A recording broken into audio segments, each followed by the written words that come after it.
صل وسلم دائما أبدا على حبيبك خير الخلق كلهم.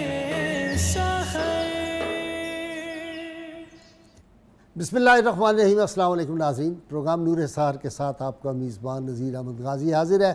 ناظرین کے مسمائے باری تعالیٰ میں سے ایک اسم مبارک پڑھنے کی سعادت حاصل کر رہا ہوں. الواسع جل جلالہ، وسعت رکھنے والا.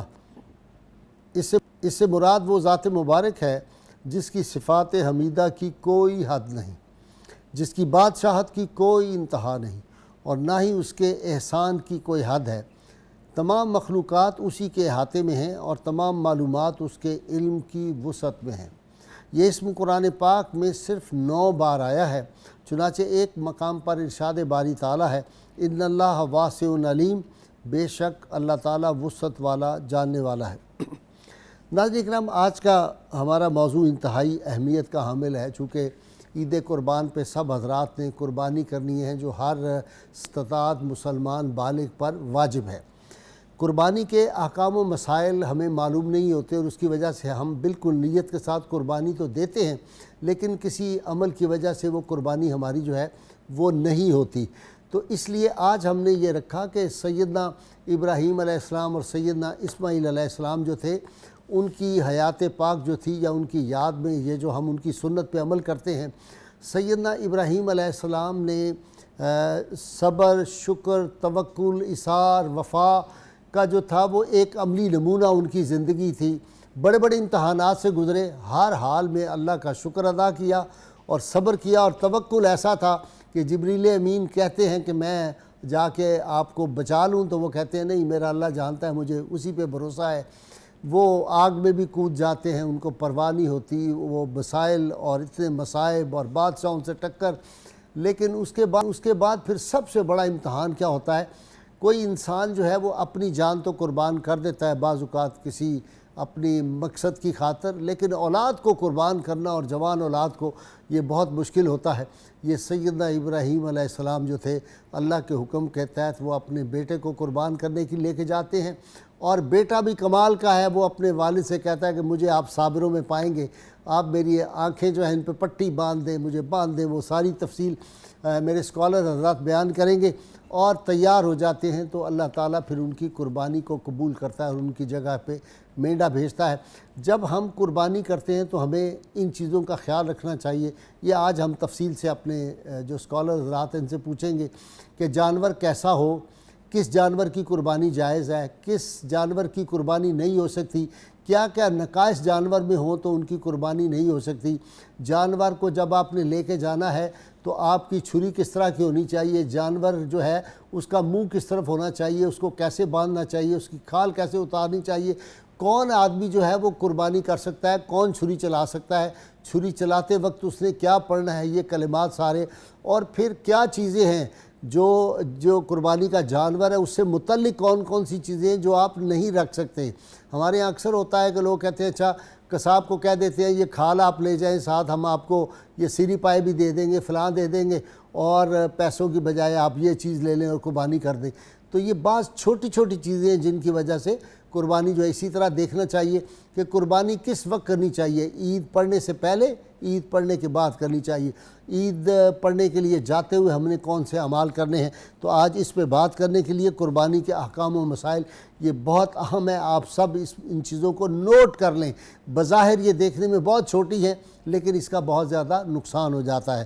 اس لیے میرے ساتھ آج شریک گفتگو جو ہیں مفتی سید زین العابدین، آپ سجادہ نشین ہیں، حضرت شاہ ابو المالی رحمۃ اللہ علیہ کے. ان کے ساتھ تشریف پروفیسر ڈاکٹر عابد علی قادری صاحب، نوجوان اسکالر اور پکے ٹھکے صوفی، حضرت مولانا منیر احمد یوسفی رحمۃ اللہ علیہ ولی کامل کے صاحبزادہ مفتی خلیل احمد یوسفی میرے ساتھ ہیں. اور نعت آخر میں ملک صفحے اول کے نعت خان، کمال کے نعت خان ہیں، الحاج محمد سلیم ہاشمی سے آپ کو سنواؤں گا. ابتدا کر رہا ہوں مفتی سید زین العابدین شاہ. جی شاہ صاحب، قربانی کے احکام کیا ہیں، مسائل کیا ہیں؟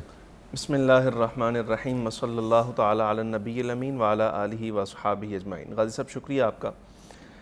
شریعت محمدیہ علی صاحبہا الصلاۃ والسلام کے وہ احکام جو بندہ مومن کے ذمہ فرائض یا واجب کی حیثیت سے اس کے ذمہ لازم ہوئے ہوں تو ان کی ادائیگی اور بری الذمہ ان سے ہونا تبھی ممکن ہوگا جس وقت بندہ اسی حیثیت پر انہیں ادا کرے جس حیثیت پر شارع علیہ الصلاۃ والسلام یا خود اللہ تبارک و تعالیٰ نے ان کو لازم فرمایا ہے۔ اس کی کوئی صورت اگر بندہ اپنی طرف سے فرض کر کے ادا کرنا چاہے گا تو ایسی صورت میں اس کا وہ فریضہ ادا نہیں ہوگا، اور روز قیامت اللہ تبارک و تعالیٰ جل وعلا اسے اس کی باز پرس بھی فرمائے گا، اور دنیا کے اندر بھی وہ اس کی بے برکتی کے آثار دیکھے گا۔ ٹھیک، قرآن عزیز میں اللہ تبارک و تعالیٰ ارشاد فرماتا ہے، یہ جو جملہ میں نے اصول عرض کیا ہے اس کا میں ابھی سمرہ عرض کرتا ہوں۔ اللہ رب العالمین ارشاد فرماتا ہے وَمَا كَانَ لِمُؤْمِنٍ وَلَا مُؤْمِنَةٍ إِذَا قَضَى اللَّهُ وَرَسُولُهُ أَمْرًا أَن يَكُونَ لَهُمُ الْخِيَرَةُ مِنْ أَمْرِهِمْ، کسی مسلمان مرد کو اور کسی مسلمان عورت کو اختیار نہیں ہے اس فیصلے کے بعد جو اللہ نے اور اس کے رسول نے ان کے حق میں کر دیا ہے۔ اب یہاں یہ بات یاد رکھنی چاہیے، قربانی سے مراد یہ ہے کہ بندہ مومن یعنی مسلمان مرد مخصوص جانور مخصوص مہینے کے مخصوص ایام میں ذبح کرے۔ مخصوص جانور سے مراد ہے تین عورت بھی تو ہے نا، عورتیں نہیں قربانی دینی، آپ نے مرد کہا جی، وہ اس میں آگے مرد عورت آگے، مسلمان مرد عام بندے کے لیے بڑا جی مسلمان مرد عورت، ٹھیک ہے، مخصوص ایام مخصوص صاحب مہینے استطاعت ہو پہلی شرط۔ جی یہ صرف قربانی کی تعریف کر رہا ہوں، شرائط آگے آ رہی ہیں، یہ صرف اس کی ڈیفینیشن ہے۔ تعریف میں یہ چیزیں شامل ہیں، یہ مخصوص ایام سے مراد ہے صرف 10، 11 اور 12، 3 دن، چوتھے دن قربانی نہیں ہے، ٹھیک ہے۔ اور اسی طرح مخصوص مہینے سے مراد صرف ذی الحج ہے، اس کے علاوہ مہینے کے اندر اگر کوئی بندہ قربانی کرنا چاہے تو قربانی ادا نہیں ہوگی اس کی۔ اور مخصوص جانور سے مراد وہ 3 نسلیں ہیں جو زمانہ نبوی صلی اللہ علیہ وسلم میں بطور قربانی کے ذبح کی گئی ہیں، اس سے مراد اونٹ ہے، گائے ہے اور بکری ہے، اور ان کی نسل یعنی ان کے جنس میں صورت مثال کے طور پہ کوئی بھی ہو جائے اس کی ویسے ہی ادا کرنا پڑے گا۔ مثلا بھینسا بھی ہو سکتا ہے، بھینس ہو سکتی ہے، اسی طرح دمبا ہو سکتا ہے، بھیڑ ہو سکتی ہے، ایج ان کا فرق ہوگا۔ جی بالکل ایسے ہی ہے، وہ شرائط آگے ہم انشاءاللہ العزیز اس کی ذکر کریں گے۔ لیکن یہ یاد رکھنا چاہیے کہ قربانی بندہ مومن صاحب موسر یعنی جو بندہ صاحب نصاب ہو اور آزاد ہو، مسلمان ہو، مقیم ہو، اس پر لازم ہے، واجب ہے۔ حضور اکرم نور مجسم صلی اللہ علیہ وسلم یہ مقیم کا لفظ آپ نے استعمال کیا ہے، جی مثلا مقیم میں ہوں لاہور کا جی اور جا کے پشاور میں قربانی نہیں کر سکتا، واجب اس وقت آپ مسافر ہو گئے، جس وقت مسافر ہو گئے تو قربانی جو ہے وہ ذمہ سے اتر جائے گی۔ اگر وہاں میں بیٹھ کے مثلا امریکہ میں لوگ ہیں، معاف کیجئے گا آپ کو میں روک رہا ہوں، امریکہ میں مسلمان رہ رہا ہے، وہ پیسے بھیجتا ہے اپنے دوست کو، عزیز کو، کہتا ہے یہ آپ میری طرف سے یہاں قربانی کر دیں، وہ نفلی طور پر اس کی ذمہ سے ہو جائے گی، لیکن اس پر شریعت نے لازم نہیں کی، یعنی اچھا لازم نہیں ہے لیکن قربانی اس کی ہو جائے گی۔ دوسرا یہ بتائیں کہ وہاں اس نے ابھی نماز عید نہیں پڑھی، جس کو پیسے بھیجے اس نے عید پڑھ لی ہے تو قربانی ہو جائے گی؟ بلکہ اسی کی وکالت کا اعتبار ہوگا، جس نے بطور موکل نے جس کو وکیل مقرر کیا ہے نا، مثال کے طور پہ امریکہ میں 1 دن پہلے عید ہو جاتی، پاکستان میں 1 دن بعد ہو رہی ہے، تو جو یہاں جس کو پیسے دیے ہیں نا اس کا اعتبار کیا جائے گا، اس کو چاہیے کہ ان کا لحاظ کر کے 1 دن کے بعد یہ عید کرے، اپنا بھی اور ان کا بھی، دونوں کا لحاظ رکھ کے۔ نہیں بالفرض وہاں عید 1 دن بعد ہے، جی یہاں عید 1 دن پہلے، وہ فرق ہے نا ہمارا کوئی 12 گھنٹے کا یا جتنا، تو اس حساب سے وہاں اس نے ابھی عید نہیں پڑھی، یہاں اس نے پڑھ لی تو یہ کر سکتا ہے۔ یہ اس کے احکام کا اب وکیل ہے نا جی، تو اس کا اعتبار کیا جائے گا، لیکن احتیاط اس میں یہ ہے کہ دونوں کا لحاظ رکھے، موکل کا بھی لحاظ رکھے اور اپنی وکالت کا بھی لحاظ کر کے اس طرح سے وہ اس کا فریضہ ادا کرے، وہ بہتر ہو جائے جی، تاکہ کسی قسم کا کوئی شک اور شبہ نہ رہ جائے اس بارے میں۔ یہ پچھلے دنوں میں جس وقت کرونا وائرس ہوا اس وقت ہمارے ہاں بہت زیادہ اس طرح کا، چونکہ باہر بیرون ممالک کے اندر تو اس پر پابندی لگ گئی ایسی چیزوں پر، تو یہاں پاکستان اور دیگر اسلامی ممالک میں اس کی ادائیگی کی جا رہی تھی، تو اس وقت یہ مسئلہ پیش ہوا، تو یہی کہا گیا کہ احتیاط کا تقاضا یہ ہے کہ موکل کی بھی رعایت کی جائے اور وکیل اپنے وقت کی بھی رعایت کرے، یعنی ایسے دن جہاں اس نے بھی نماز پڑھ لی ہو اور اس کی بھی عید ہو چکی ہو اور ہمارے ہاں وکیل نے بھی کر لی ہو، تو اس وقت وہ اس کی قربانی کر لے۔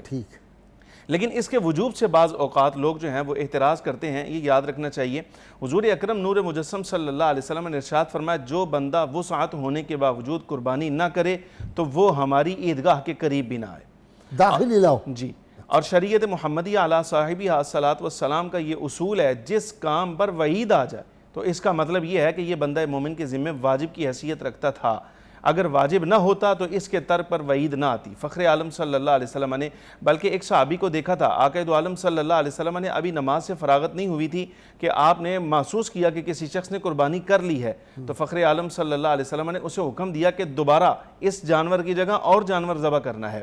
اگر مثال کے طور پہ یہ ایک نفلی عمل ہوتا یا کسی بھی حیثیت میں بندہ اپنی مرضی سے اس کو ادا کر سکتا تو فخر عالم صلی اللہ علیہ وسلم دوسرا جانور ذبح کرنے کا کبھی بھی حکم ارشاد نہ فرماتے۔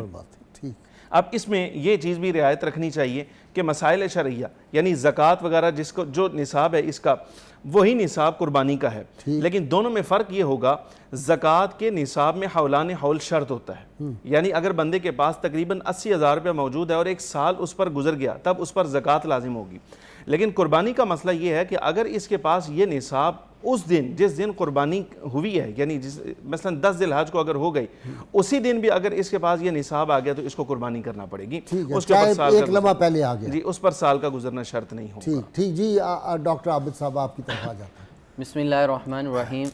جس طرح احکام و مسائل کی بات چل رہی ہے قربانی کی، اس میں لازمی جز جو ہے وہ قربانی کی جگہ پیسے جمع کرا دیں، ہاسپٹل میں لوگ کہتے ہیں دے دیں، کسی غریب کو دے دیں، کیونکہ میں نے دیکھا ہے کہ ہمارے ہاں ایک طبقہ ہے جن کو عید قربان کے قریب ذی الحجہ کا مہینہ شروع ہوتا ہے ذی الحج کا، تو ان کو غریب یاد آ جاتے ہیں، ان کو 11 مہینے اور 20 دن یاد آتے ہیں، تو ان دنوں یاد آتے ہیں، اس پہ بھی کچھ روشنی ڈال دیں۔ جی یہ ایک لبرل سوچ ہے اور قوم کو سیکولر بنانے کی طرف ایک بڑا پورا ایک مافیا ہے جو اس دوران سامنے آتا ہے، اور سوشل میڈیا پہ آپ دیکھتے ہیں روز بروز ایک نئے رنگ سے ہمارے سامنے آ رہے ہوتے ہیں، تو اس کے تدارک کے لیے ہمیں کلام الہیہ کے سامنے ہی پیش ہونا ہوگا۔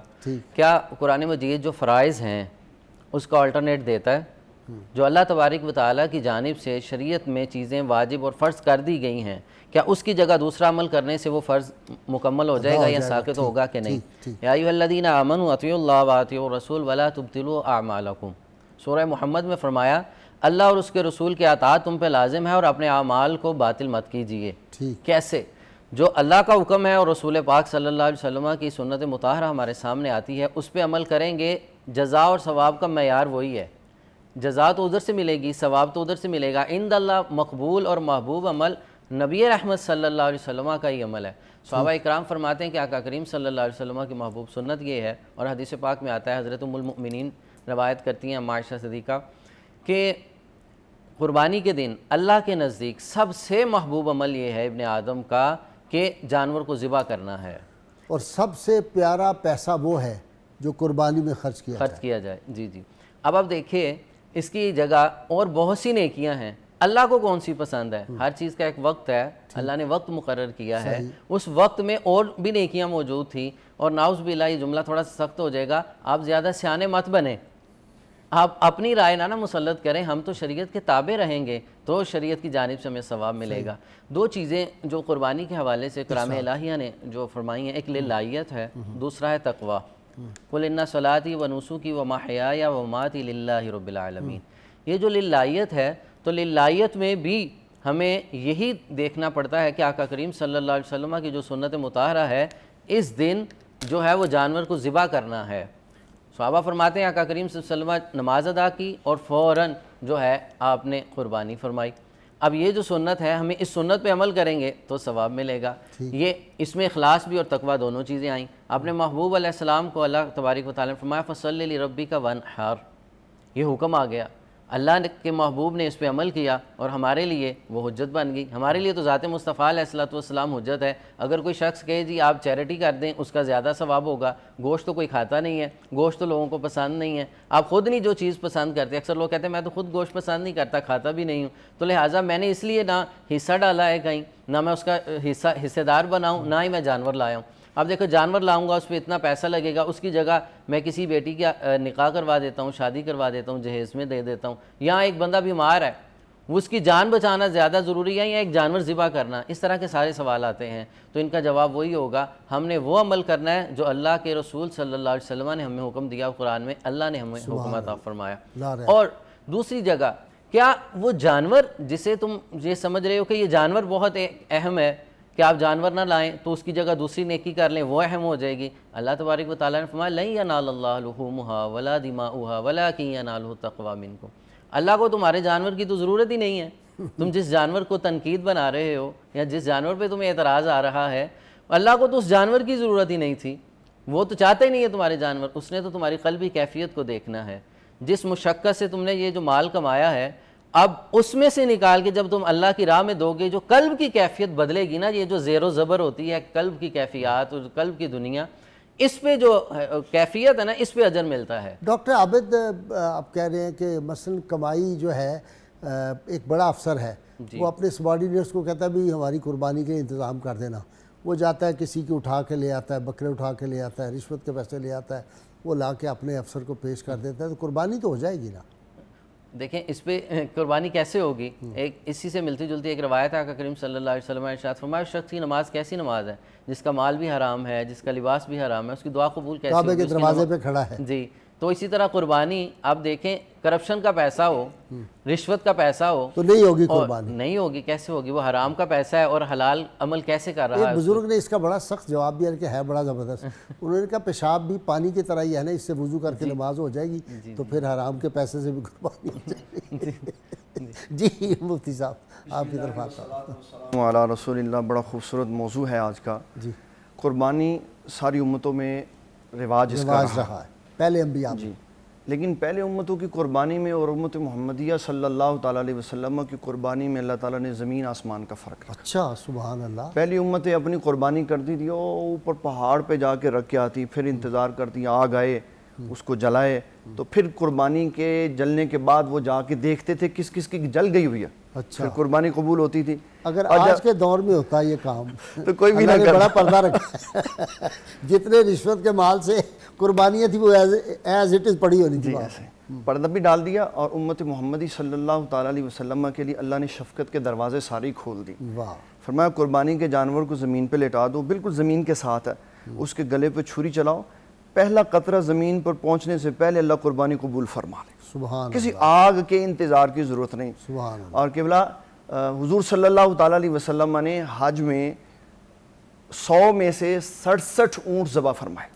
63 نہیں، 63 تھا، ایک روایت میں 67 بھی ہے۔ 37 سیدنا علی المرتضیٰ نے، اور ان کے بارے میں محدثین نے لکھا کہ جب نبی صلی اللہ علیہ وسلم نے خنجر پکڑا ان کو ذبح کرنے کے لیے تو گردنیں آگے لے ہائے کے، ہائے ہائے، کہ ان کو پتا تھا ہم خوش قسمت ہیں۔ نے سہرا سر خود نہادہ برکب، واہ واہ واہ۔ اور آج کے دور میں یہ بھی ایک سوال اٹھایا جا رہا ہے کہ قربانی جو ہے یہ صرف حج کے ساتھ وابستہ ہے۔ ہاں، یہ کہا جا رہا ہے بڑا ایک خاص طبقہ ہے۔ جی جی، نبی صلی اللہ تعالیٰ علیہ وسلم نے حج والے سال میں 63 کی، اور اس کے علاوہ آپ نے 9 سال قربانی فرمائی، اور دو قربانی، ایک اپنی جانب سے، اور ایک اپنی امت کے غرباء کی طرف سے۔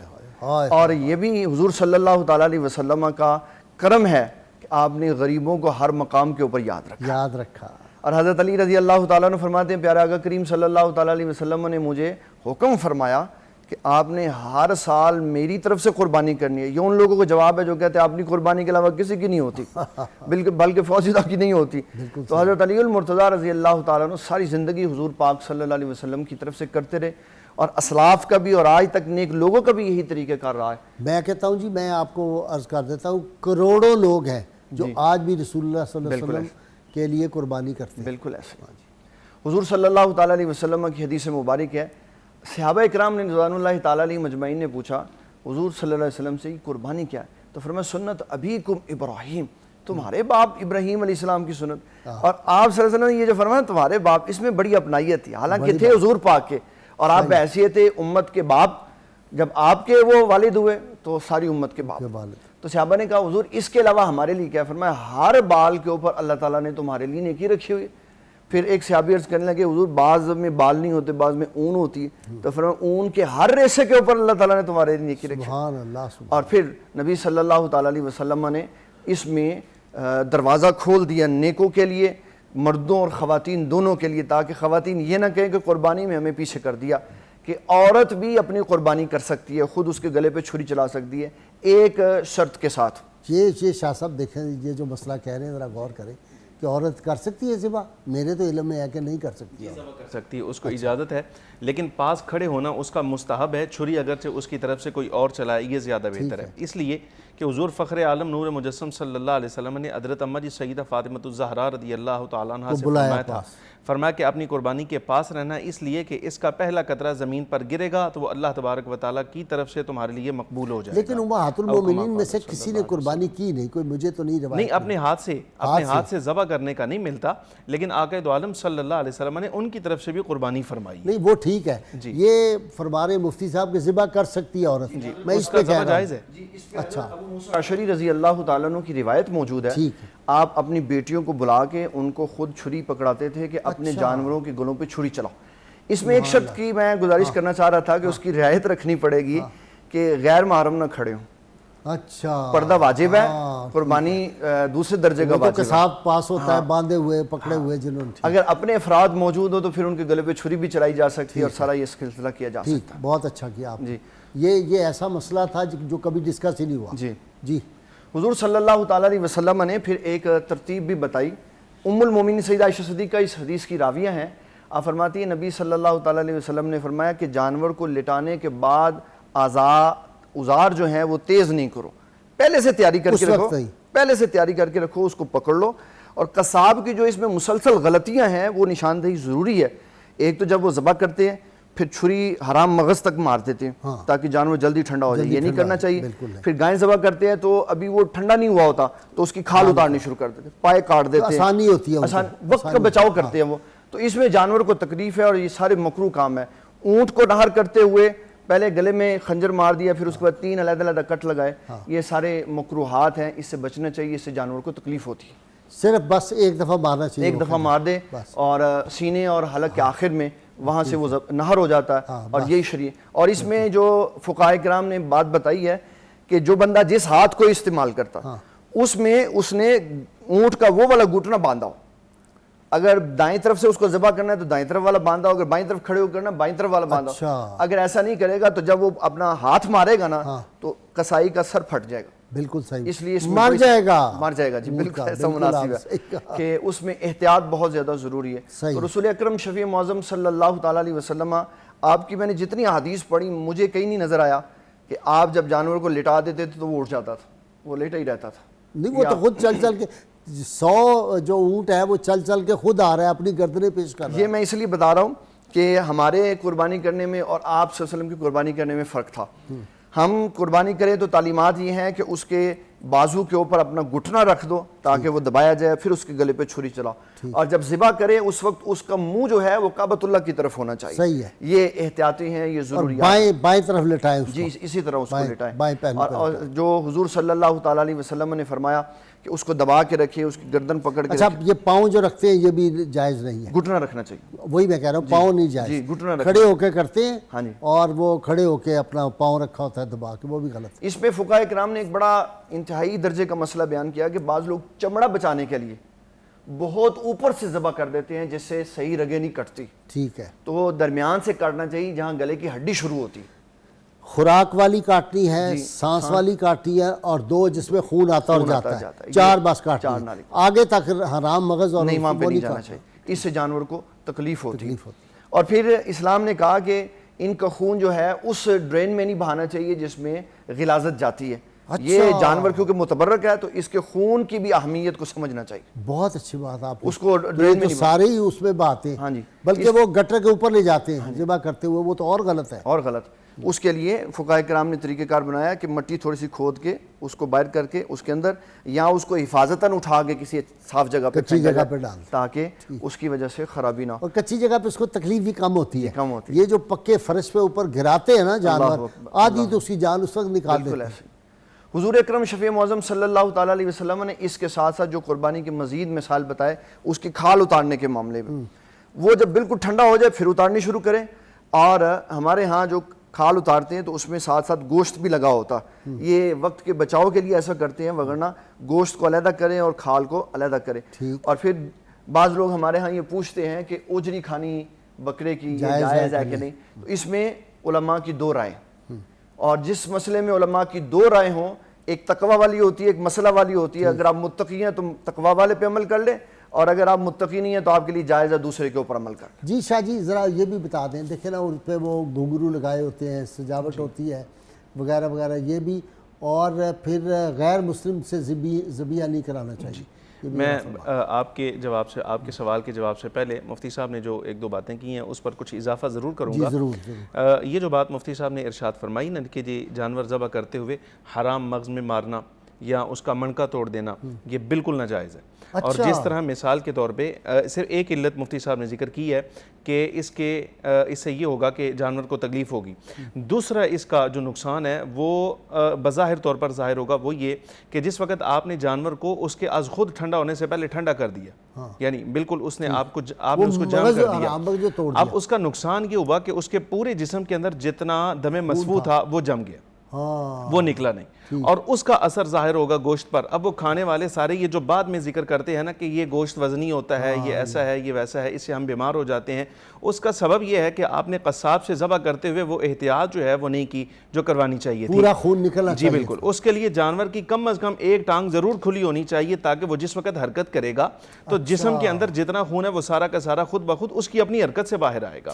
یہ جو کر دیتے ہیں مثال کے طور پہ چار ٹانگیں بالکل باندھ دی ہیں یا اونٹ لٹا دیا ہے اور ذبح کرتے ہوئے اس کو بالکل ہلنے کی اجازت نہیں ہے، اپنی طرف سے تو یہ کر رہے ہیں کہ اس کو تکلیف نہ ہو، لیکن خود تکلیف دے رہے ہیں، کو 3 جگہ سے گردن کاٹ کے یا حرام مغز کاٹ کے یا منکا توڑ کے، اس طرح کی چیزیں، اور دوسری طرف سے نقصان یہ کر رہے ہیں کہ اس کے جسم میں خون جام ہوگا اور اس کا نقصان یہ ہے کہ جناب وہ سارا جو ہے وہ گوشت پر اثر انداز ہوگا۔ کیا کرتے ہیں نئی بدعت کہ اس کی ٹانگیں باندھ کے نا اس کو تو الٹا لٹکا دیتے ہیں جانور کو، اور وہ چھری اس میں کوئی وہ نہیں ہوتا، وہ دوڑے زور نہیں لگتا، بڑے آرام سے لٹکائی ہوئی ہیں اور وہ چھری پھیرتا جا رہا ہے، چلتا جا رہا ہے، اور بسم اللہ اللہ اکبر نہیں پڑھتے، وہ کہتے ہیں جی مولوی صاحب پڑھ دیں اس پہ پھونک مار دیں، کہتے ہیں جی مسجد سے مولوی صاحب سے پھونک مروائی ہوئی ہے، یہ بھی ذرا بتا۔ ایسا نہیں، بالکل بھی نہیں، قرآن عزیز نے کہا وما اہل لغیر اللہ بھی، جس جانور پر یہ لازم ہے کہ جانور ذبح کرتے ہوئے اس پر اللہ کا نام لیا جائے، جس جانور پر اللہ کا نام نہ لیا گیا اس جانور کی حرمت میں کوئی شک نہیں۔ شاہ صاحب میں بریک سے آؤں گا تو آپ نے ذرا اس کو اور کھل کے بیان کریں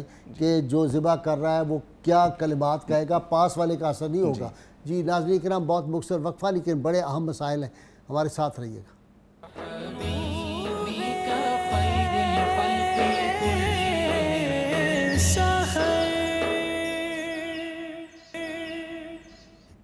ویلکم بیک ناظرین کرام۔ اچھا جی مفتی صاحب، 2-3 مسائل، ایک تو یہ کہ چھری کے اوپر بسم اللہ پڑھوا دی، مولوی صاحب نے پڑھ دی اپنے گھر سے اور ادھر آگے ذبح کر دیا۔ دوسرا وہ کہتے ہیں جس گھر میں ایک کی طرف سے بکرا ہو گیا سارے گھر کی طرف سے ہو گئی قربانی۔ ایسا نہیں ہے، وہ پچھلے مسائل تو اورا دوں، ذبیحہ کتابی کا وہ ہمارے ہاں جہاں دارالاسلام ہو نا، جہاں مسلمان قصاب آپ کو میسر ہے تو وہاں کسی اور کا ذبیحہ نہیں چلے گا، ایک تو یہ بات ہمیشہ یاد رکھنی چاہیے، اور دوسری بات یہ چھری پھیرنے والا یعنی جو ذبح کرنے والا ہے اس پر لازم ہے کہ وہ جانور ذبح کرتے ہوئے بسم اللہ واللہ اکبر ضرور پڑھے، کہ اگر یہ کہہ دیا کہ جناب ہاتھ لگوا لائیں وہ کافی ہے یا پھونک مروا لی وہ کافی ہے، ایسا بالکل جائز نہیں ہے، اس سے جانور حرام ہوگا۔ اچھا حرام ہو جائے گا؟ جی حرام، قربانی تو ہوئی نہ، پھر نہ قربانی ہوئی اور نہ اس کا گوشت کھانا جائز ہے۔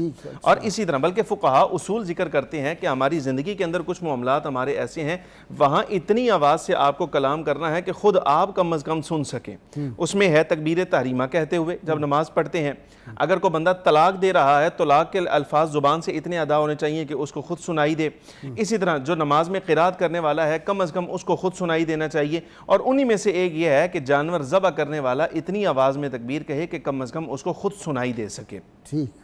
اور اس کے علاوہ اور بہت سارے مسائل ہمارے ہاں جو نئے جنم لے رہے ہیں، اس میں ایک یہ بھی ہے نیا کہ آپ گوشت خرید کر جانور ذبح نہ کریں، گوشت خرید کر آپ مثال کے طور پہ عقیقہ کے طور پہ تقسیم کر دیں یا قربانی کے طور پر تقسیم کر دیں، نہ، اراقت دم لازم ہے۔ قرآن عزیز نے قربانی کو جو مشروط قرار دیا ہے وہ خون بہانے کے ساتھ لیا ہے، اس کا متبادل کوئی چیز بھی اگر ہم لینا چاہیں وہ ہم بالکل نہیں کر سکتے، جو اللہ اور اس کے رسول کا حکم ہے اس کے مطابق ہی ادا کیا جائے گا۔ کچھ شرائط ایسی ہیں ضروری ہیں جو ہمارے ہاں بے احتیاطی کی جاتی ہے، مثال کے طور پہ بڑا جانور جس وقت خریدتے ہیں خوبصورتی کے لیے تو ہوتا یہ ہے کہ اس کو اتارتے ہوئے کوئی نہ کوئی زخم ایسا آ گیا، کوئی نقص ایسا لازم ہو گیا، کوئی ٹانگ اس کی ٹوٹ گئی اپنے وزن کی وجہ سے یا کسی بھی اور سبب سے، تو ایسی صورت میں حضور اکرم صلی اللہ علیہ وسلم سے یہ بات ثابت ہے کہ لنگڑا جانور جو خود چل کے قربان گاہ تک نہ جا سکتا ہو، یا اپنی کمزوری کی وجہ سے نہ جا سکتا ہو، یا دم کٹا جانور ہے یا کانا جانور ہے، یا تو ایسی سینگ جو اس کے ہیں جڑ سے کٹ گیا اندھا ہے، جی اگر جڑ سے سینگ کٹ گیا تو ایسی صورت میں اس جانور کی قربانی بھی جائز نہیں ہے. ویسے وہ جانور حلال ہوتا ہے، اگر ویسے اس کو کھانا چاہے تو کھا سکتے ہیں، قربانی کے طور پر نہیں، اس لیے کہ سمینوا ضحایاکم فإنها علی الصراط مطایاکم او کما قال صلی اللہ علیہ وسلم، تمہاری قربانیاں تندرست ہونی چاہیے اس لیے کہ یہ پل صراط پر تمہارے لیے سواری کا باعث بنیں گی. یہ وہ مسائل ہیں جن کا لحاظ رکھنا ہمارے ہاں بہت لازم ہے.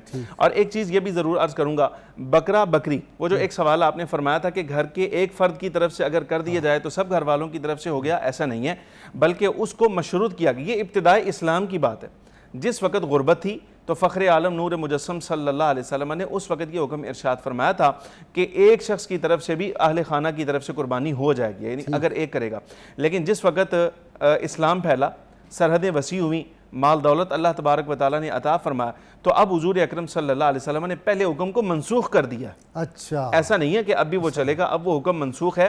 اور اب یہ ہے کہ ہر وہ بندہ جس کے پاس نصاب کے مطابق مال ہوگا اس پر قربانی اپنی لازم ہوگی، وہ کرے گا.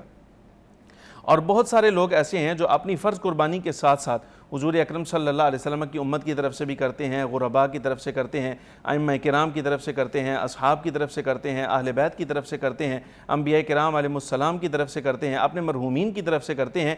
یہ اضافی نیک عمل ہے جس اچھا کا یہ ثواب. بتائیں کہ صاحب استطاعت ہے، اچھا کھاتا پیتا آدمی ہے، بہت تگڑا، لیکن وہ کہتا ہے جی گائے میں حصہ ڈال لیں گے، سستا بھی رہتا ہے، جو ہے وہ فرض بھی ادا ہو جائے گا. فرض تو ادا ہو جائے گا اس کا، لیکن یہ اس نے اس حیثیت کے خلاف، اس نعمت کے خلاف کی ہے جو اللہ تبارک و تعالیٰ نے اس کو عطا فرمائی ہے. رب العالمین جل وعلا اپنی نعمت کا اثر اپنے بندے پر دیکھنا چاہتا ہے، اور نعمت کا اثر اس معاملے کے اندر تبھی ظاہر ہوگا جس وقت وہ اپنی حیثیت کے مطابق بارگاہ الہی میں قربانی اچھا پیش کرے اپنی گا. جو کسائی کو کہا آج کل آپ کو پتا بہت مہنگا ہو گیا ہے ذبح کرانا، تو وہ کہتے ہیں کہ بھائی تم کھال لے جانا اور سری پائے لے جانا اور یہ قربانی کی بات. حضرت مولا علی شیر خدا رضی اللہ تعالیٰ عنہ کو حضور اکرم صلی اللہ علیہ وسلم نے یہ جملہ ارشاد فرمایا تھا کہ تم نے کھال جو ہے وہ کسائی کو بطور اجرت کے نہیں دینی. یہ تعلیم کے لیے تھا، یعنی تعلیم امت کے لیے. مولا علی شیر خدا سب صحابہ کرام اہل بیت اطہار علیہم الرضوان کو حضور نے احکام مسائل سکھا دیے، لیکن تعلیم امت کے لیے ارشاد فرمایا تھا. اور یہ یاد رکھیں قربانی کے جانور کی کوئی چیز بھی بطور اجرت کے قصاب کو یا کسی اور کو نہیں دی جا سکتی. اچھا ایک عضو بھی نہیں دیا جا سکتا. آپ اپنی خوشی سے مثال کے طور پہ بطور گفٹ اس کو دے دیں، چاہے وہ سیری پائے آپ دیں یا کچھ جانور کے اعضاء ایسے بطور اجرت نہیں، جی بطور وہ آپ پیسے پورے دیں گے. اور اگر وہ خوبصورت ہار وغیرہ ہیں تو وہ ہار بھی آپ کرنا پڑے گا، نہیں اس کو پھینک اچھا نہیں وہ سکتے. کریں کیا؟ مثلا رسی ہے تو وہ بالکل بظاہر بیکار ہے، وہ کسی اور ایسے شخص کو دے دی جائے جس کا کام آ جائے. مثال کے طور پہ خود قصاب ہیں، بطور اجرت کے نہ دی جائے. یہ جو جانور باندھنے والے ہوتے ہیں ان کو دے دی جائے، لیکن اس کو بیچنا یا بالکل پھینک دینا، بیکار سمجھنا، پھینک دینے کی بجائے اس کو خود یوز بھی نہیں کر سکتے. جی بالکل ایسے ہی. لیکن کھال تو یوز کر سکتے ہیں، کھال یوز اپنے کی جا مسلح کے سکتی لیے. ہے، مسلح کے طور پر کی جا سکتی ہے، اور ایسے کام میں کی جا سکتی ہے جس کو مثال کے طور پہ ہمیشہ آپ کے پاس رہے. یعنی اس کو بیچ کر اگر کسی عالم کو دے دیا یا کسی عالم کو دے دی کہ وہ کتاب لے لے. ہم کہتے ہیں کہ اگلے سال جب قربانی ہوگی تو یہ جس سے باندھا ہے اس کی ٹانگیں وغیرہ اس کو رکھ لیتے ہیں. جی کر سکتے ہیں، یہ کر سکتے ہیں، یہ کیا جا سکتا ہے. ٹھیک. اور بہت سارے معاملات ایسے ہیں جو ہمارے ہاں بالکل ان چیزوں کا لحاظ نہیں کیا جاتا. میں یہ قربانی کے جانور کے بارے میں عرض کروں، جس جانور میں حصہ شامل کیا ہے اس میں آپ کے لیے یہ جاننا لازم ہے کوئی بندہ ایسا داخل نہیں ہونا چاہیے جو قربانی کے لیے نہ آیا. مثال کے طور پہ یہ جانور بڑا جانور ہے، اونٹ ہے اور گائے ہے، اس کے اندر حصے 7 ہوتے ہیں. اگر مثال کے طور پہ کوئی شخص یہ چاہے کہ اپنے لیے تو گھر کے اندر میں بکرا ذبح کر لیتا ہوں اور جو تقسیم میں نے کرنا ہے وہ تقسیم کرنے کے لیے گوشت میں کہیں اور پر حصہ ڈال کے انتظام وہاں سے کر لیتا ہوں، تو یہ بندہ چونکہ قربانی کی نیت سے جانور میں شامل نہ ہوا، یہ گوشت لینے کے لیے آیا ہے، تو یہ اپنی قربانی کے ساتھ ساتھ باقی 6 کی بھی خراب کرے گا. تو یہ پتہ کیسے چلے شاہ صاحب؟ یہ تو بہت بڑا یہ ان لوگوں کی ذمہ داری ہے جو یہ انتظام کر رہے ہیں کہ وہ پوچھیں کہ کیسے. دیکھیں نا دینی مدارس ہیں، اب وہ کرتے ہیں بعض بڑے مدارس 100 قربانی ہوتی ہے، لوگ پیسے دے جاتے ہیں، ویلفیئر والے ہسپتالوں والے کرتے ہیں. ان کو کیا پتا، بندے گئے پیسے جمع کرائے، انہوں نے کہا وہاں سے گوشت اچھا مل جائے گا، تکڑے جانور ہوتے ہیں، ہم بیف برگر بنائیں گے اس کے لیے. بالکل آپ ٹھیک فرما رہے ہیں. لیکن وہ جس وقت آپ نے اس کا رسید تیار کرنی ہے، رسید کے اوپر بہت سارے معاملات لکھے ہوتے ہیں تو وہاں یہ پوچھ لیا جائے ان سے. اتنی بات پوچھنے میں کسی قسم کی کوئی حرج نہیں کہ آپ بلکہ قربانی کی نیت سے جی آپ نے جن سے پوچھنا ہے وہ 10-12 افراد بھی اگر ایک ٹیبل پر بیٹھے ہیں تو کم از کم ان تک مسئلہ بھی پہنچ گیا آپ کا کہ جناب اگر تو آپ قربانی کے طور پر آ رہے ہیں تو بسم اللہ ضرور تشریف لائیے, لیکن اگر جانور کے گوشت کے طور پر آ رہے ہیں تو اس سے 6 کی اور بھی خراب ہوگی.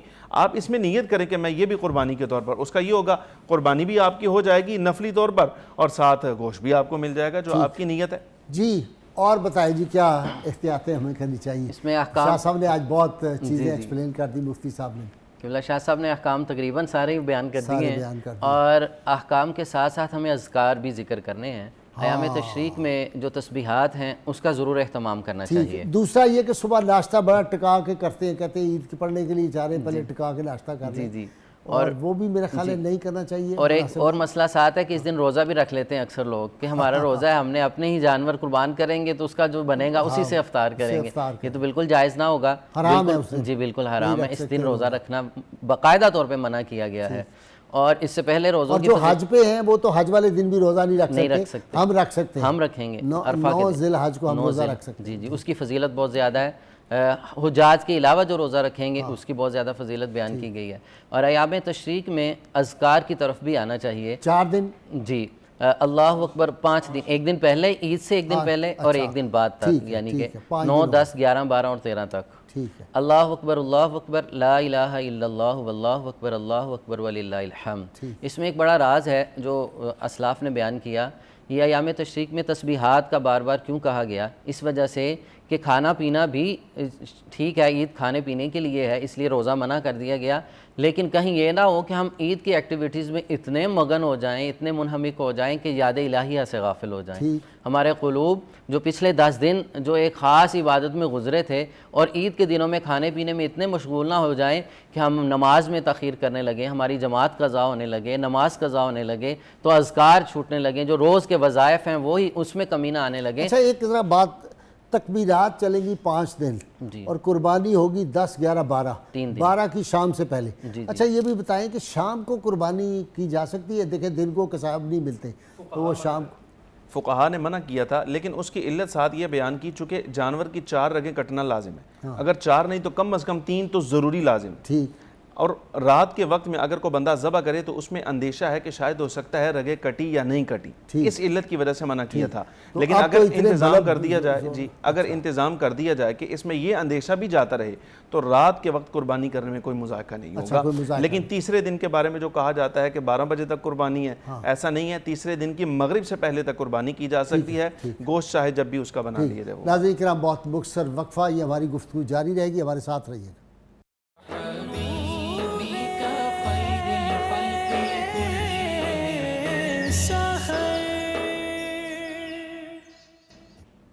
ویلکم بیک ناظرین کرام. جی آج بک آف دی ڈے, جی یہ انڈیا کے عالم دین ہے مولانا خالد سیف اللہ رحمانی.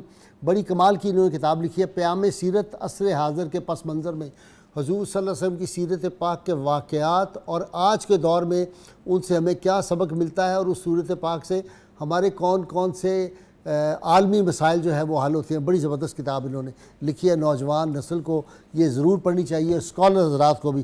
دوسری کتاب بھی انڈیا کے یہ عالم دین ہے مولانا محمد شاکر علی نوری, گلدستہ سیرت النبی.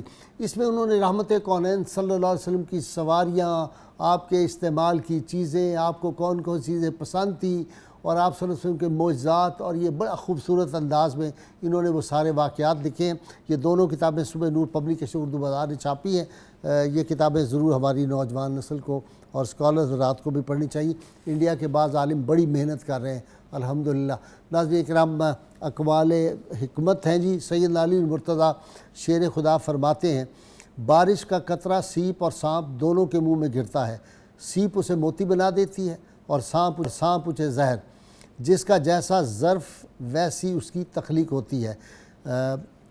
رنج و غم دور کرنے کے لیے یہ بڑا زبردست وظیفہ. جسے کسی درد رنج یا مصیبت پیش آئے تو اللہ تعالیٰ کا اسم مبارک یا صبورو 33 مرتبہ 33 ٹائمز پڑھے, اطمینان حاصل ہوگا, رنج و غم دور ہوگا. اور اگر کسی تردد یا فکر میں ہو 1000 بار پڑھے انشاءاللہ تعالیٰ خلاصی پائے گا. شرط یہ ہے کہ اول و آخر کم از کم 11 مرتبہ کوئی بھی درود پاک جو آپ کو آتا ہو وہ ضرور پڑھیں۔ ناظرین کرام، ایک اعلان، یہ ہمارا پروگرام نور اسرار کی جو تمام ویڈیوز ہیں یہ ہمارا یوٹیوب چینل ہے 24 نیوز HD، اور اسی طرح فیس بک پہ بھی 24 نیوز HD ہے، اس پہ ہماری تمام جو ویڈیوز ہیں یہ اویلیبل ہیں، اور نور اسرار جو ہمارا پیج ہے اس کو بھی آپ سے گزارش ہے کہ ضرور لائک کریں۔ اللہ کریم سے دعا ہے اللہ تعالی ہمیں حضور رحمت کونین صلی اللہ علیہ وآلہ وسلم کی غیر مشروط محبت اور لامحدود وفاداری نصیب فرمائے۔ اور شاہ صاحب سے کوئی اور مسائل پوچھ لیں جی اتنی دیر میں؟ جی اہم ہے اس جی میں جی جو ضرور عرض جلدی کرنے سے والا بتا۔ ہے۔ لوگ سوال کرتے ہیں کیا محرم الحرام کی ابتدا میں قربانی کا گوشت کھایا جا سکتا؟ تو اس میں نبی صلی اللہ تعالیٰ علیہ وسلم کی طرف سے ایک اعلان ہے کہ آقا کریم صلی اللہ علیہ وسلم نے ابتدائی اسلام میں ممانت فرمائی تھی کہ 3 دن سے زائد نہیں کھانا۔ اب اس کے بعد ممانت ختم ہو گئی اور آپ نے اجازت عطا فرمائی جو جب تک چاہے قربانی کا گوشت کھا سکتا ہے۔ لیکن اس میں مستحسن تو یہی ہے کہ وہ فریج نہ بھرے جائیں اور وہ ڈی فریزر بلکہ غریبوں کو تقسیم کریں۔ قرب ہے نا، قرب ہے، قربانی قرب سے ہے تو قرب تبھی ہوگا جب تقسیم کریں گے۔ بالکل ٹھیک ہے، ورنہ لوگ وہ سارے ہی سنبھال لیتے ہیں کہ جی جائز ہے رکھنا، سارا جائز ہے، یہ بھی کوئی مناسب بات نہیں۔ آپ تمام مہمانوں کا بہت بہت شکریہ جی۔ نعرے کے لیے تیار ہو جائیے، نعرہ سب مل کے لگائیں گے۔ پاکستان کا مطلب کیا؟ لا الہ الا اللہ محمد رسول صلی اللہ علیہ وآلہ وسلم۔ مولاي صل وسلم دائما